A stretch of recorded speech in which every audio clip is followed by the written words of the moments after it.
민주주의라는 것은 사실 평등의 이념이고 사실 집단주의 이념이에요.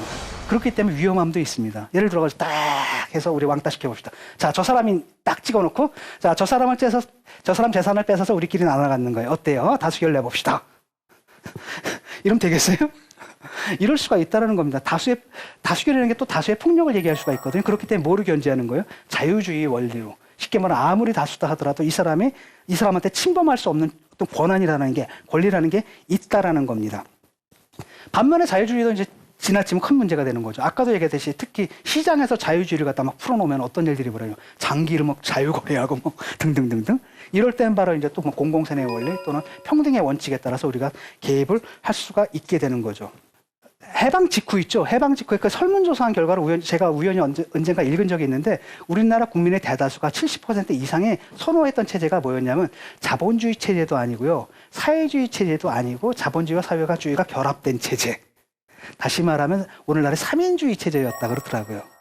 그런데 그게 이제 남부로 갈린 거죠. 남부로 갈려가지고 북은 좌익이 되고 사회주의가 되고 남은 뭐가 돼요? 자본주의가 된 거고. 그것도 굉장히 극악한 형태의 사회주의와 자본주의로 나눠져 버린 겁니다. 남한은 사실 자유민주주의를 표방해 왔잖아요. 그렇죠. 헌법에 재헌의회부터 헌법이 있는 자유민주주의를 표방해 왔지만 솔직히 대한민국의 자유민주주의였던 적은 굉장히 짧아요. 언제부터냐? 1987년 이후예요. 그전은 그렇지 않았습니다. 이승만 독재 정권, 그게 뭐 자유민주주의였습니까? 아니죠. 부정선거였고. 박정희 군사정권, 자유민주주의였어요? 아니죠. 유신헌법이라는 건 사실 민주주의 헌법 자체가 아니에요. 그거는 헌법 자체가 민주주의가 아닙니다. 왜? 대통령이 뚝 언제든지 긴급 조치를 때려가지고 국민들의 기본권을 언제든지 제한할 수 있었거든요. 언제든지 의회를 해산할 수 있고. 사실 남한을 아주 오랫동안 지배해왔던 건 국가주의예요. 공동체주의의 한 버전인 국가주의입니다. 박정희식 국가주의였고, 북한 같은 경우는 어땠냐면 솔직히 말하면 북한은 민족주의입니다. 사회주의에다 이제 민족주의가 굉장히 강해요. 근데 재미있는 것은 뭐냐? 국가주의나 민족주의나 둘 다 자유주의하고는 거리가 멀어요. 왜? 개인을 어디다 종속시키는 겁니까? 한쪽은 국가에 종속시키고, 한쪽은 어디다 종속시켜요? 민족에 종속시키고. 둘 다 집단주의 이념이다라는 겁니다. 그래서 우리 사회의 개인주의, 자유주의가 그동안 억눌려 왔던 겁니다. 남이나 북이나. 그나마 남한은 좀 굉장히 자유로워진 거예요. 사실은 서양에서는 이게 구별되지 않아요. 서양에서 네이션은 민족이자 국가예요. 왜냐? 걔네들은 외국을 침략만 해봤거든요. 식민지를 만들어봤거든요. 근데 식민 지배를 당한 나라에서는 국가주의와 민족주의가 분리가 됩니다. 예를 들어서 일제시대 때를 생각해 보세요. 우리나라 독립투사들은 다 민족주의자들이었죠. 친일파들은 다 어떤 사람들입니까? 일본 국가주의자들이었어요. 조선의 민족주의하고 일본의 국가주의. 이러다 보니까 사실 민족주의고 국가주의고 원래 서구에서는 우익의 이념이거든요. 보수의 이념인데 한국에서는 갑자기 민족주의자들이 갑자기 졸지에 뭐가 되는 거야? 좌파가 되는 거예요. 이 사람들이 오늘 다 어디로 간 거예요?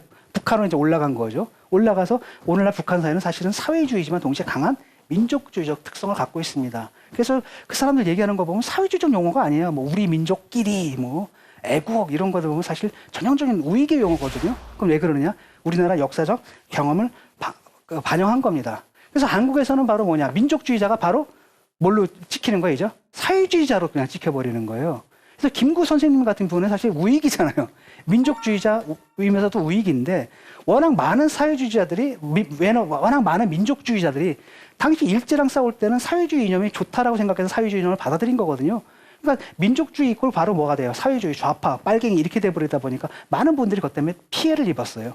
그래서 6.25 전쟁 이후에 이제 북한은 사실은 민족사회주의가 된 거고요. 남한 사회는 5.16 쿠데타 이후에 사실은 국가주의 체제가 돼버린 겁니다. 자유민주주의 체제가 아닌 거예요. 그나마 북한에서는 워낙 반대파를 갖다 완벽하게 억압을 해가지고 저항의 요소가 없어요. 아니, 사람들이, 인민들이 10만씩, 20만씩 굶어지면 그 체제가 망해야죠. 그렇죠. 남한 같은 경우에는 뭐였냐면 그나마 형식적으로는 자유민주주의 체제를 유지했잖아요. 표방했잖아요. 왜? 우리가 미국의 영향하에 있었기 때문에 미국식 체제를 받아들인 거거든요. 그 형식이 굉장히 중요한 겁니다. 그러다 보니까 저항 세력들이 있었던 거예요. 그 저항 세력들이 계속 싸워서 4.19부터 그 다음에 뭡니까? 5.18 항쟁, 그 다음 60 항쟁, 줄기차게 이어오면서 한국 사회를 갖다 국가주의에서 뭘로 만드는 거예요? 본격적인 자유민주주의 체제로 만들려는 노력을 해온 거 있습니다.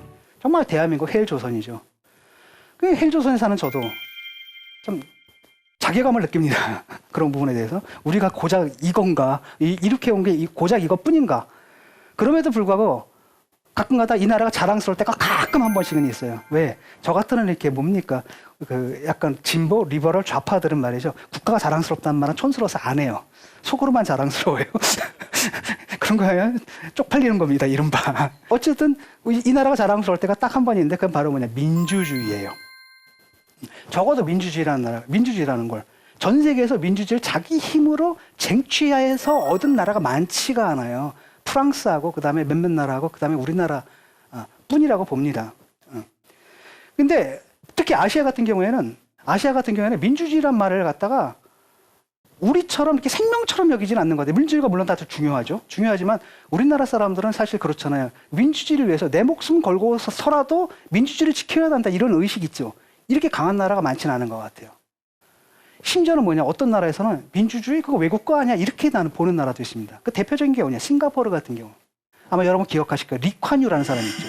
여러분 싱가포르 가면 참 잘 살죠. 거리 깨끗하죠. 담배꽁초 하나 없죠. 껌 안 붙었죠. 심지어 거기서 담배꽁초 버리거나 껌딱지 붙으면 데려가가지고 볼기를 치는 나라거든요. 그 리콴유가 뭐라 그랬냐면은 민주주의라는 거 우리한테 맞지 않는다라는 거예요. 서구의 산물이고 아시아에는 맞지 않는다라는 겁니다. 그래서 아시아에는 아시아에 맞는 아시아적 가치가 있다라는 거죠. 자기 같은 사람이 이렇게 밑을 내리는, 그래서 국민들이 잘못하면 심지어 매까지 때릴 수 있는.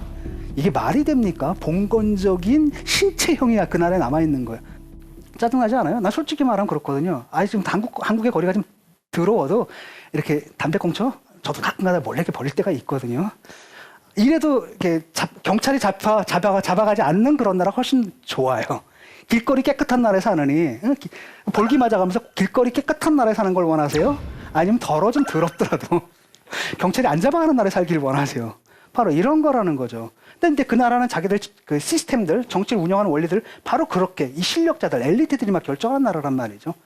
그래서 이제 논쟁이 벌어졌습니다. 그 말이 뭐냐면 결국은 아시아 사람들은 민주주의를 누릴 자격도 권리도 없다는 얘기냐 이렇게 들리잖아요. 그래서 발끈한 분이 있었습니다.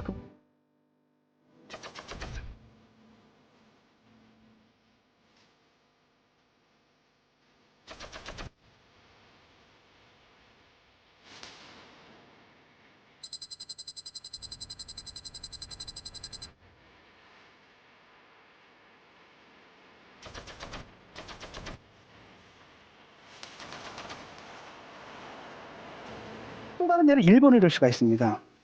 솔직히 말하면 뭐 민주주의가 운영되는 시스템이라든지 어느 나라가 더 민주적인가라고 했을 때 어쩌면 일본이 더 민주적일지도 몰라요. 시민들이 누린 권리나 뭐 이런 것들을 보면 시스템이나 또는 이게 돌아가는 효율성이나 사회가 돌아가는 효율성이나 사실 의원은 의원 내각제를 수입했죠, 서구에서. 근데 이것이 운영이 보면은 사실은 합법적으로 다 운영이 되고 민주적으로 운영되는 것 같아도 이게 진정한 민주주의인가 의구심이 들 때가 있습니다. 왜냐하면은 그놈의 나라에서는 왜 정권 교체가 안 일어나죠? 그래서 왜 그러느냐? 사실 일본에서의 민주주의다라는 것은 패전의 결과로 미국한테 선물로 받은 거거든요. 쟁취한 게 아니에요.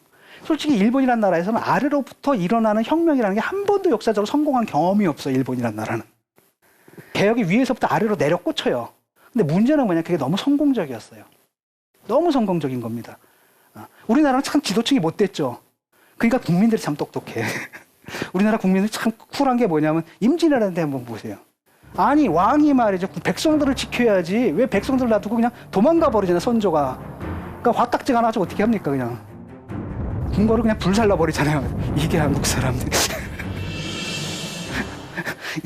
그러니까 우리는 하여튼 그죠. IMF 막 이렇게 터지고 나면 국민들이 다 나서서 그러잖아요. 일본은 워낙 지배층들이 똑똑한 것 같아요. 그래가지고 위에서 아래로 내려오는데 그래서 위에서 아래로 내려오는 그 혁명을 뭐라고 부르느냐? 혁명이라고 안 불러요. 그걸 부르는 명칭이 따로 있습니다. 그게 바로 뭐냐? 유신이에요.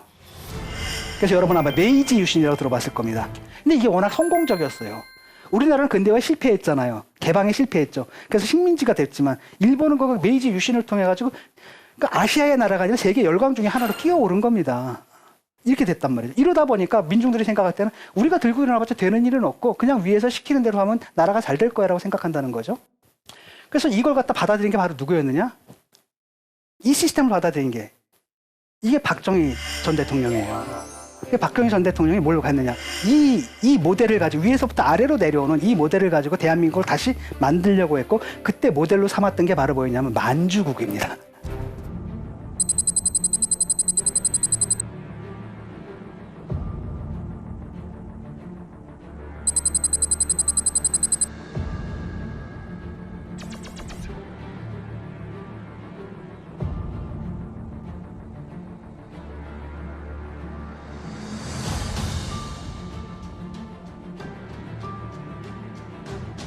그 동아시아에서는 또 다른 나라가 아마 이제 중국 정도인데 중국은 사실은 뭐 자유민주 체제를 채택하고 있지도 않잖아요. 근데 중국 사람한테 물어보잖아요. 왜냐하면 외국 나가가지고 자기 나라 욕하잖아요. 보통 정치 얘기 나면 다 자기 나라 대통령식 바쁩니다. 원래 그 대통령의 직무 중에 하나예요. 그게 씹히는 거 있잖아요. 이 중국 유학생들은 이 중국 공산당에 대한 완전히 신뢰예요. 무한한 신뢰를 표명하는 거예요. 정말 잘하고. 그러니까 배운 사람 못 배운 사람부터 누구나 다 아주 전폭적인 신뢰를 하더라고요. 그래서 와, 이 나라는 좀 다른 것 같다. 이 나라에서도 참 민주주의란 말이 그 의미를 갖기 좀 힘들겠다는 생각이 드는 겁니다. 그래서 우리나라 민주주의 역사가 짧지만 저는 굉장히 중요하다고 봐요. 4.19 혁명이 딱 일어났을 때 C. 라이트 밀즈가 쓴 Listen Yankees, 들어라 양키들이라는 책이 있습니다. 쿠바 혁명에 관한 책이에요. 거기 보니까 뭔 얘기가 나오냐면 쿠바 혁명에 앞서가지고 4.19 얘기가 나와요. 그러니까 쿠바 혁명에도 영감을 줬다는 얘기죠, 이게. 제가 이 헬조선에 살지만 그나마 우리가 자랑할 것 같은 바로 뭐냐? 민주주의다라는 것. 물론 서구라든지 다른 나라에 비해서 우리나라의 민주주의 역사가 일천해요. 길어야 30년밖에 안 됐습니까?